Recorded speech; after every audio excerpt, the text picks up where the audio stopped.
नमस्कार, SBT news में आपका स्वागत है। पेश है 26 सितंबर मंगलवार सुबह 6:15 बजे राजस्थान की बड़ी खबरें। पीएम नरेंद्र मोदी ने सोमवार को राजस्थान की राजधानी जयपुर के दादिया में परिवर्तन संकल्प यात्रा के समापन पर जनसभा को संबोधित किया। सोमवार को राष्ट्रीय स्वयंसेवक संघ के चिंतक और संगठनकर्ता पंडित दीनदयाल उपाध्याय की जयंती थी। पीएम मोदी धानक्या स्थित पंडित दीनदयाल उपाध्याय के स्मारक स्थल गए और उनके जीवन पर आधारित प्रदर्शनी को देखा। राजस्थान की राजधानी जयपुर के दादिया में परिवर्तन संकल्प यात्रा के समापन पर जनसभा में प्रधानमंत्री मोदी ने कहा कि महिला आरक्षण बिल पास हुआ है। आपके वोट से महिला आरक्षण बिल पास हुआ है। आप धन्यवाद के पात्र हैं। उन्होंने कहा, जो कांग्रेसी आज महिला आरक्षण की बात कर रहे हैं, ये काम वो 30 साल पहले कर सकते थे। जब जब मौका मिला तब कर सकते थे, लेकिन सच्चाई ये है कि कांग्रेसी कभी चाहते ही नहीं थे कि महिलाओं को 33% आरक्षण मिले। भीलवाड़ा आसींद क्षेत्र के मालासेरी देव डूंगरी पर भगवान देव नारायण के मंदिर का दान पात्र सोमवार को खोला गया। शाम तक दान पात्र में पैसों की गणना की जाएगी। पहले 20 सितंबर को भादवी छठ पर दान पात्र खोलना था, लेकिन डूंगरी पर भक्तों की भारी भीड़ को देखते हुए दान पात्र खोलने में देरी हुई। भगवान देव नारायण के भक्तों को पीएम मोदी के लिफाफा खुलने का बेसब्री से इंतजार है। गौरतलब है कि 28 जनवरी को देव नारायण के जन्मोत्सव में भाग लेने पीएम मालासेरी आए थे। यहां पीएम ने पहले 1111 रुपए दान पात्र में डाले थे। उसके बाद सीलबंद लिफाफा भी दान पात्र में डाला था। राजस्थान में भारतीय जनता पार्टी की परिवर्तन संकल्प यात्रा के समापन पर प्रधानमंत्री नरेंद्र मोदी के दादिया ग्राम में पहुंचने से पहले पार्टी के वरिष्ठ नेताओं ने सभा स्थल पर मौजूद लोगों को संबोधित किया। राजस्थान विधानसभा में नेता प्रतिपक्ष राजेंद्र राठौड़ सोमवार को सभा को संबोधित करते हुए कहा कि ये सभा अनूठी है, क्योंकि आज के दिन हमारी धर्म संस्कृति का महत्वपूर्ण दिन है। आज तेजा दशमी, बाबा रामदेव की जयंती, जल जून 11 और बाबू जी का दिन और पंडित दीनदयाल की जयंती भी है। तेजा दशमी पर प्रदेश के हर गांव में मेला भरता है। इसके बावजूद बड़ी संख्या में लोग सभा में आए, इसके लिए लोगों का कैसे धन्यवाद दूं। नेता प्रतिपक्ष ने कहा कि प्रधानमंत्री मोदी के नेतृत्व में इन 9 सालों में इस देश की तकदीर और तस्वीर को बदलते देखा है। पीएम मोदी देश को आगे ले गए। राजस्थान के मुख्यमंत्री अशोक गहलोत ने कहा है कि हम ऐसी तैयारी करेंगे कि छत्तीसगढ़ और मध्य प्रदेश से ज्यादा सीटें लेकर राजस्थान में कांग्रेस की सरकार बनाए। सोमवार सुबह मुख्यमंत्री अशोक गहलोत जोधपुर एयरपोर्ट पर पत्रकारों से बातचीत कर रहे थे। उन्होंने कहा कि राहुल गांधी की बात को हम चुनौती के रूप में स्वीकार कर रहे हैं। राहुल गांधी ने कहा था कि राजस्थान में मुकाबला है, कांग्रेस जीत सकती है। उन्होंने कहा कि भाजपा के पक्ष में माहौल बनाने के प्रधानमंत्री नरेंद्र मोदी के करीब 7 दौरे कर चुके हैं। कई केंद्रीय कैबिनेट मंत्री भी लगातार प्रदेश के दौरे पर हैं। भाजपा से 5-5 मुख्यमंत्री के दावेदार घूम रहे हैं, लेकिन प्रदेश की जनता अपना मन कांग्रेस के पक्ष में बना चुकी है। राजस्थान बीजेपी की परिवर्तन संकल्प यात्रा के समापन पर सांगानेर के दादिया ग्राम में सोमवार को आयोजित कार्यक्रम में केंद्रीय जल शक्ति मंत्री गजेंद्र सिंह शेखावत ने मुख्यमंत्री निःशुल्क अन्नपूर्णा फूड पैकेट योजना में 1000 करोड़ रुपए के घोटाले का आरोप लगाया। उन्होंने कहा कि प्रदेश की कांग्रेस सरकार ने 270 रुपए के किट को 370 रुपए में खरीदकर राजस्थान की जनता के साथ धोखा किया है। गहलोत सरकार ने जैसे ही अन्नपूर्णा किटों का वितरण शुरू किया, इससे जुड़े वीडियो वायरल होने लगे। जैसलमेर में स्थानीय लोगों ने राजस्थान सरकार की लेबोरेटरी में इन मसालों की जांच करवाई। जांच में मिर्ची, धनिया, हल्दी और नमक में मिलावट होने की रिपोर्ट मिली। राजस्थान के मुख्यमंत्री अशोक गहलोत ने कहा कि देश में सबसे पहले राजस्थान में कई महत्वपूर्ण कानून लागू किए गए, जिनकी पूरी देश में चर्चा है।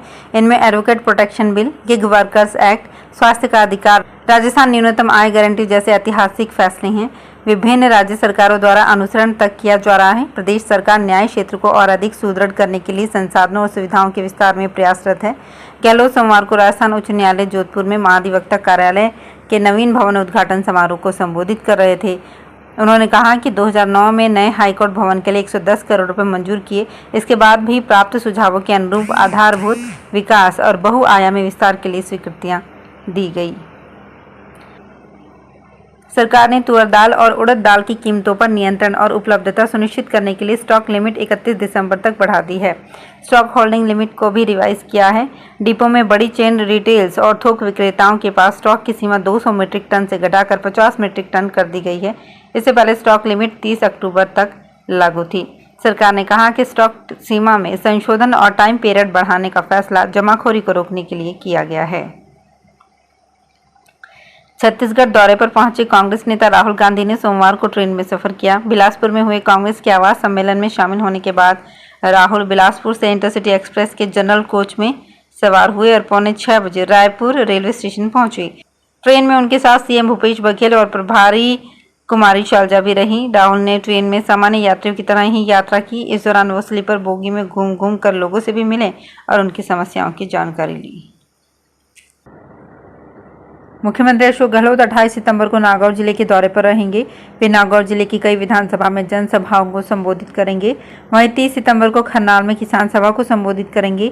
28 सितंबर को नागौर शहर में वे 3 किलोमीटर तक का एक रोड शो भी करेंगे। सीएम रात्रि विश्राम नागौर में ही करेंगे। 29 सितंबर की सुबह सीएम गहलोत हेलीकॉप्टर से हनुमानगढ़, श्रीगंगानगर और बीकानेर के कार्यक्रम में पहुंचेंगे।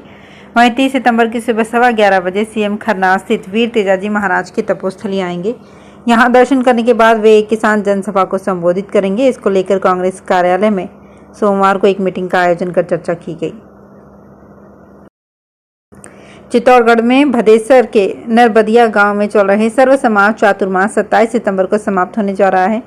अनगढ़ बावजी में सूरजकुंड के गुरुदेव अवधेश चैतन्य ब्रह्मचारी जी महाराज के चातुर्मास में हजारों की तादाद में भक्त जन आ रहे हैं। समापन के दिन ही पूर्व भाजपा प्रदेश अध्यक्ष ओम प्रकाश माथुर अनगढ़ बावजी आएंगे। यहां वे संतों का आशीर्वाद लेंगे। उनके स्वागत के लिए प्रदेश अध्यक्ष और चित्तौड़गढ़ सांसद सीपी जोशी, पूर्व यूडीएच मंत्री श्री चंद्र कृपलानी सहित अन्य भाजपा नेता मौके पर मौजूद रहेंगे। जयपुर में नेहरू उद्यान अंडरपास का लोकार्पण होने के बाद अब जेडीए लक्ष्मी मंदिर पर बने कट को बंद कर दिया गया है। इसके लिए ट्रैफिक यहां से डाइवर्ट किया गया है। इसका प्लान एक दिन पहले तैयार करके ट्रैफिक पुलिस को भिजवाया गया है, जिस पर सोमवार को ट्रैफिक पुलिस और जेडीए ने अमल करते हुए लक्ष्मी मंदिर तिराहे को बंद करके यहां से ट्रैफिक डाइवर्ट कर दिया। जेडीए ने प्लान के मुताबिक लक्ष्मी मंदिर तिराहे को सिग्नल फ्री करने के बाद यहां बना 30 मीटर चौड़ाई का कट बंद कर दिया। मुख्य टोंक रोड पर यातायात व्यवस्था दोनों तरफ बिना रुके चलना शुरू हो गया। राजस्थान में मुख्यमंत्री बजट घोषणा के तहत आमजन को महंगाई से राहत देने के लिए बीपीएल परिवारों को 500 रुपये में घरेलू गैस सिलेंडर उपलब्ध कराने की मंशा से शुरू की गई Indira Gandhi gas cylinder subsidy योजना का लाभार्थी उत्सव सोमवार को आयोजित हुआ। जिला कलेक्टर अरविंद पोसवाल के निर्देशन में जिला स्तरीय लाभार्थी उत्सव नगर निगम के दीनदयाल उपाध्याय सभागार में आयोजित हुआ। इसमें जोधपुर में आयोजित राज्य स्तरीय कार्यक्रम का सीधा प्रसारण किया गया। राजस्थान फिल्म फेस्टिवल की सभी तैयारियां पूरी हो चुकी है। 30 सितंबर को होने वाले अवार्ड नाइट को बॉलीवुड एक्टर आफ्ताब शिवदासानी और एक्ट्रेस नेहा धूपिया होस्ट करेंगे। मुख्य अतिथि के रूप में एक्टर गोविंदा शिरकत करेंगे। फेस्टिवल में कंपटीशन के लिए देश भर के सभी राज्यों की रीजनल फिल्में आएंगी। इनमें से नॉमिनेशन के लिए 7 राज्यों की रीजनल फिल्में कम्पीट करती नजर आएंगी। आरएफएफ की फाउंडर संजना शर्मा ने बताया कि अवार्ड नाइट मानसरोवर स्थित दीप स्मृति सभागार में होगी। इसमें बॉलीवुड लीजेंड एक्टर गोविंदा और उनकी पत्नी सुनीता आहूजा बतौर गेस्ट शिरकत करेंगे। राजस्थान में अजमेर से किशनगढ़ के बीच सहज आवाजाही के मद्देनजर 830 मीटर लंबे 2 लेन ओवरब्रिज का लोकार्पण आज मंगलवार को सांसद भागीरथ चौधरी करेंगे। जानकारी के अनुसार किशनगढ़ में फरासिया रेलवे फाटक संख्या 32 पर डीएफसी रेलवे के अधीन 30 करोड़ की लागत से ओवरब्रिज का निर्माण किया गया है। बॉम्बे हाईकोर्ट ने सोमवार को आकाशा एयरलाइन के पायलट की याचिका पर अपना आदेश सुरक्षित रख लिया है। याचिका में आकाशा एयर की ओर से उनके खिलाफ दायर मुकदमे को चुनौती दी गई थी। आदेश से ये तय होगा कि आकाशा के पास हाईकोर्ट में मामला आगे बढ़ाने की अनुमति है या नहीं। कोर्ट बुधवार को अपना आदेश सुनाएगी। आकाशा ने उन पायलट्स के खिलाफ अदालत का दरवाजा खटखटाया था जिन्होंने अपने अनुबंध के अनुसार आवश्यक नोटिस पूरा किए बिना एयरलाइन छोड़ दी थी। एयरलाइन ने दावा किया है कि ये न केवल अनुबंध का उल्लंघन है बल्कि सिविल एविएशन रूल्स का भी उल्लंघन है। पायलट्स को किसी भी एयरलाइन को छोड़ने से पहले कम से कम 6 महीने का नोटिस देना होता है।